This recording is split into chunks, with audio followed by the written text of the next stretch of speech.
Ladies and gentlemen, welcome back to my YouTube channel. Raila Odinga has finally lost the AU seat to the Djibouti candidate, Ali Yusuf Mohammed. The biggest casualty is obviously going to be President William Ruto, who has really tried his best to ensure that Raila was going to win. But in the same scenario, I want to make you understand why William Ruto has contributed to the fall of Raila Odinga in the AUC chairmanship. Before we continue, subscribe and give this video a like. Okay, I want us to do this video in a different way because Raila Odinga at some point got the early lead. Fellow Kenyans, the AUC voting was conducted in 7 rounds. Because to some point, the Djibouti candidate and Raila Odinga were in a close race, and the Madagascar guy was eliminated. But still Raila Odinga, who was leading in the initial stages, did not manage to win the AU seat. That has been greatly contributed by President William Ruto, more so on the DRC crisis. I want us to pass through the different levels from stage 1, stage 2 to the 7th round of voting, and we'll understand why the members from the southern region were determinant today, and William Ruto's influence or William Ruto's remarks about the DRC Congo has costed Raila Odinga. In round 1, Raila got 20 votes, while the Djibouti candidate got 18, and the Richard from Madagascar had 10.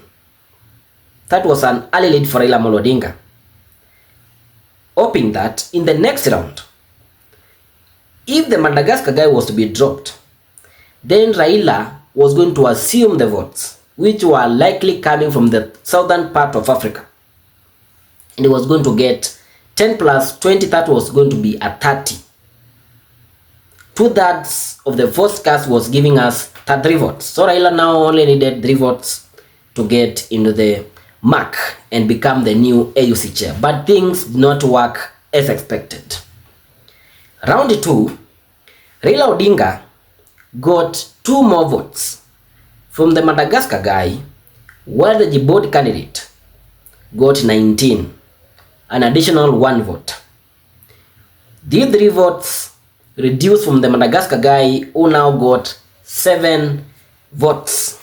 Okay, at that point, it was very clear that Raila Odinga was likely to win, but there was a close chase from the Djibouti candidate. In the 3rd round, Mohammed Ali Yusuf from 19 to 23, an increment of 4 votes. Then Raila Odinga 20. That was the first signal Raila Odinga was losing it. And Richard, the Madagascar guy, got 5 votes. In the 3rd round, it was very clear that Raila Odinga was losing the AUC chairmanship, because these were the results.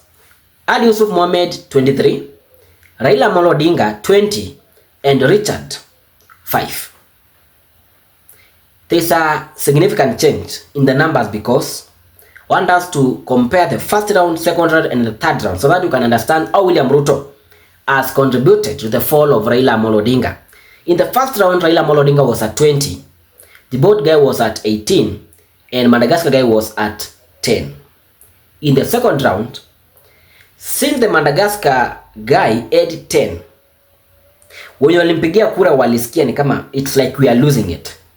We need to align ourselves with either Raila Odinga or the Djibouti candidate, Ali Yusuf Mohammed. 2 went to vote for Raila Odinga, while 1 voted the Djibouti candidate. And as a result, the Madagascar guy got 7 votes in the 2nd round.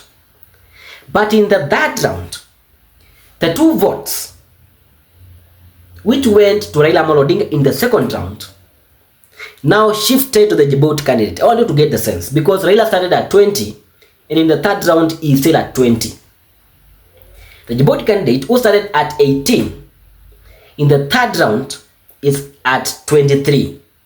That means the 2 votes in the second round which were in the Odinga side shifted to Ali Yusuf Mohammed, and he still maintained the 1 vote he got in the second round, and an additional 2 votes from the Madagascar guy, boosting him up to 23.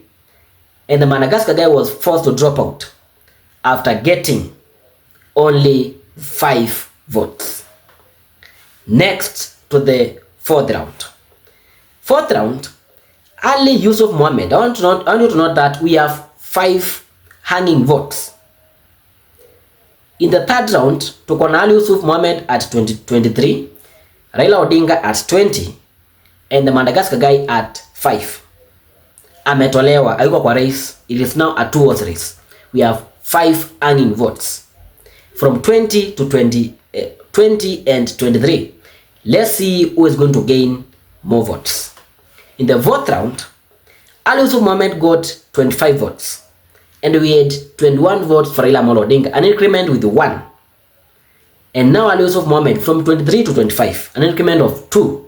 1 vote was spoiled, and we had 2 abstentions. Abstention means like mimi sipigi kura. Okay, next to the 5th round. Ali Yusuf Mohammed was at 26, an increment of 1 vote, and Raila Odinga was still at 21, abstention of 2 votes.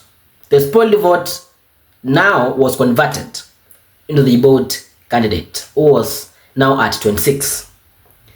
Next to the 6th round, Ali Yusuf Mohammed was at 26, and Raila Odinga was at 22.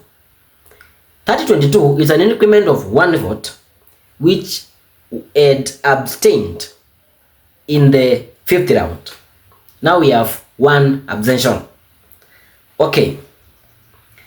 At that point, Raila Odinga was forced to drop out, and Ali Yusuf Mohammed was proceeding to the next round seeking a 2/3 majority, 33 votes plus.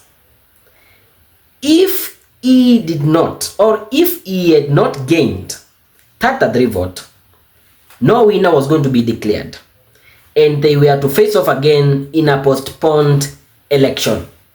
That was William Ruto's biggest prayer. Alikuwa anaomba tu wapewe chance ingine, angepata time ya clear out his issues with the DRC Congo, and maybe Raila Odinga was going to assume as the AUC chairperson. But karma is real. The blood of the Gen Zs is thicker than the blood of the broad-based government. I repeat, the blood of the Gen Zs is thicker than the blood of the broad-based government. Okay, the Djibouti candidate Yusuf Ali Mohammed was declared as the newly elected AUC chair after garnering 33 votes in the 7th round. And Raila Odinga, it was very clear he had no chance to compete again in the AUC chairperson, and Ali Yusuf Mohammed was the newly elected chairperson in Addis.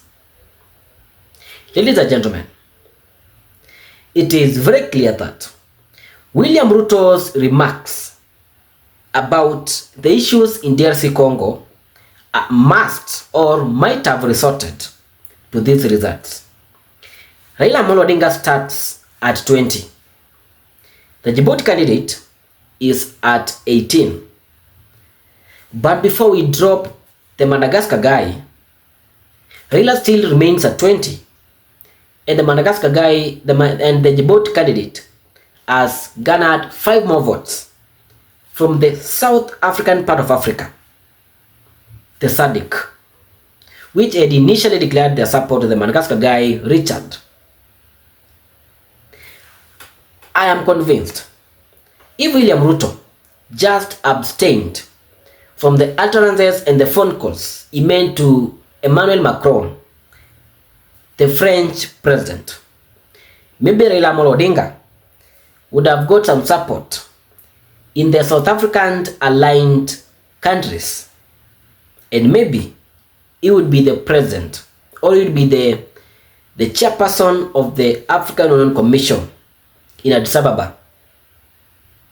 Up to that point, William Ruto is the biggest loser. William Ruto has initially lost. William Ruto lost the Finance Bill 2024. William Ruto lost the Adani Group.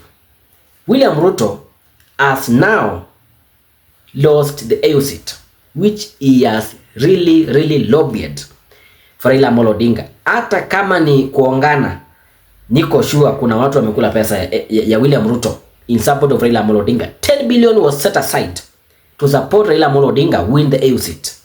That's how important the AUC race was important to William Ruto and the Kenya Kwanza government. Going forward, we're going to have interesting times ahead. The court just declared the Azimio coalition as a majority side in the parliament. What's going to be the reactions of Raila Odinga and the Azimio partners going forward to 2027 general election? Are they going to assume the office of the majority leader, majority whip, and take over the committees set aside for the majority side in the National Assembly and the Senate?